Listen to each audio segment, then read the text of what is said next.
I get that the old saying is play stupid games, win stupid prizes, but there's a new one and I absolutely love it. See, as you can see, the more you fuck around, the more you're going to find out.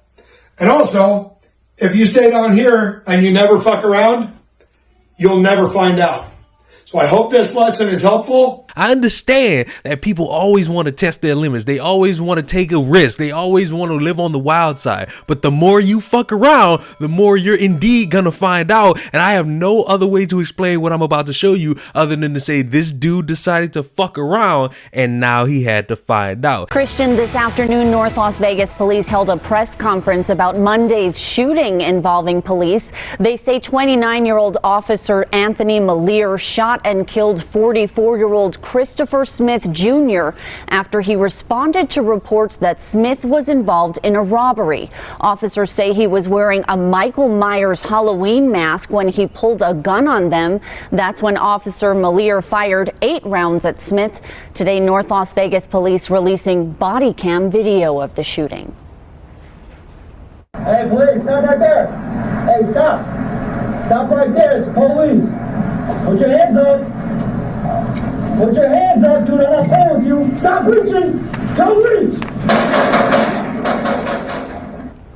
Officer Malier is on paid administrative leave. It might just be me. I might be the cynical human being. Maybe the world has desensitized me. Maybe I just don't care anymore. But I don't feel bad for this person. Why? Because they chose to put on a mask, be inspired by a fictional serial killer, and decided to start pointing a gun at innocent people, potentially risking other people's lives to the point where the cops show up, guns ready, not risking anybody being injured because, yes, he's around 5 other people about to pull out a gun, and the cop decided, yes, I'm going to prioritize all these other people and myself to de-escalate the situation by taking this person's life. And maybe I'm the crazy person, maybe not, because I can't look at this situation and think, there's another avenue to go about this. Maybe the cop should have did this. Maybe the cop should have shot his leg and it would have all went away. These situations make no sense when you're having to protect other people who are literally inches away from a psychopath wearing a Michael Myers mask. And if you're gonna play that defense, sure, go ahead. Maybe you could convince me otherwise. But when I'm looking at this with an objective eye and I'm seeing all that needs to be seen and I'm understanding that this dude is a psychopath,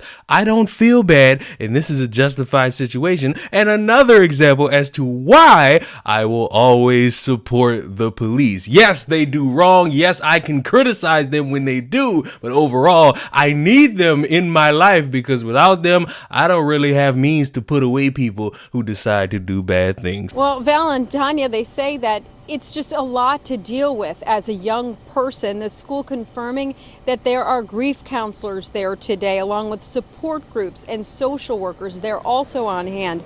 Meanwhile, police continue to investigate. At least 9 people under the age of 18 were shot over the weekend citywide. 16-year-old Rashawn Hendricks died in a shooting in the North Lawndale neighborhood. This morning, students at North Lawndale College Prep's Collins campus are trying to cope. It do make a lot of people depressed. It make a lot of people sad because we do lose a lot of students over the years. And it do make a lot of people not want to come to school anymore. Hendricks was shot and killed in the 1200 block of South Fairfield on Saturday night. Police say at around 8:20 p.m., 2 people got out of a dark-colored sedan and opened fire on the 3-sport athlete. According to a school spokesperson, Hendricks played football, basketball, and ran track as a junior at the charter school. Police say a 13-year-old girl was also shot in the incident. She's listed in good condition. He was just a regular student. He don't do that type of stuff. He played basketball. They tell you to watch your surroundings. You gotta watch where you're going. According to our records, at least 294 juveniles have been shot in Chicago this year, including 33 killed.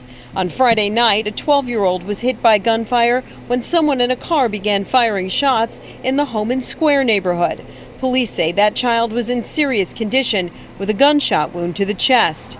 This violence all too painful for young people trying to make sense of it all. Yeah, it's just a lot in our community in general, and we're trying to fix it slowly, but there's not much we can do if nobody else wants to help. And to tell you, you might want to get out of Chicago, as a teen or as a kid growing up. You might want to Just think about your first move, getting out of Chicago. So far, no one is in custody in relation to either one of those shootings. Meanwhile, if you have any information on them, you're urged to call. You can see the growing memorial here in St. Louis at Central Visual and Performing Arts High School. People have been coming up all evening long, leaving behind flowers, saying prayers, doing anything that is in their heart to do, as the people still struggle to come to grips with the fact that 3 people were killed here at this high school. Now, all of this, of course, happening at Central Visual and Performing Arts High School in South St. Louis. It's near Tower Grove Park and the Missouri Botanical Gardens. Police say injuries range from gunshot wounds to cardiac arrest. Now, the gunman, whose name was just released, Orlando Harris, a 19-year-old former student who went to school here, graduated last year. He has no prior record, and police say they have no motive at this time as to why he would commit this act. Now, the principal came over the speaker this morning saying the code word, letting everyone inside of this building know that there was an active gunman. They are not sure how he got inside of the school. There were 7 security guards who were working at the school and at each one of the entrances that was locked.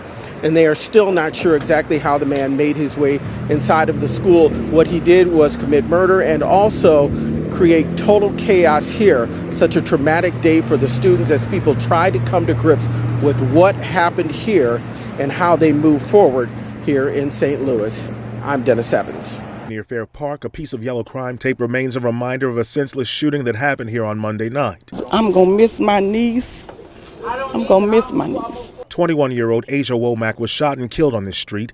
The James Madison High School grad, seen in the green cap and gown in this photo, was walking a few blocks from her home. Family members believe Womack was killed by someone she knew over a dispute after a basketball game. He needs to pay for what he did because that was senseless, that was uncalled for. Grieving family members are gathering to comfort one another, but it's painful. Why? Because it's my oldest sister.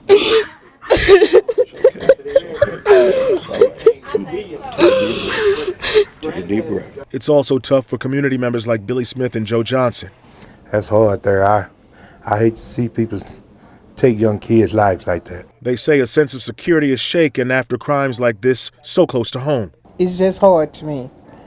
I've lost my son in the same situations. The investigation into Womack's killing is happening as police and neighbors in communities across North Texas are preparing to gather for National Night Out events Tuesday night. This was a time of the year where people can interact and communicate with us in ways that they weren't used to. Lieutenant Brad Ricketts is with Mesquite Police. He says National Night Out aims to bring officers and neighbors together under positive circumstances. We have several events at churches, some are at cul-de-sacs, some are at playgrounds. Some police and neighbors are optimistic stronger community relationships can happen. Just let us try to get along and try to love one another. That's the way it's supposed to be. As for Womack's family, they're also trying to remain optimistic. We just going to keep the faith because we know God is going to work it out. So subscribe to the channel. I'll see y'all in the next one. Goodbye.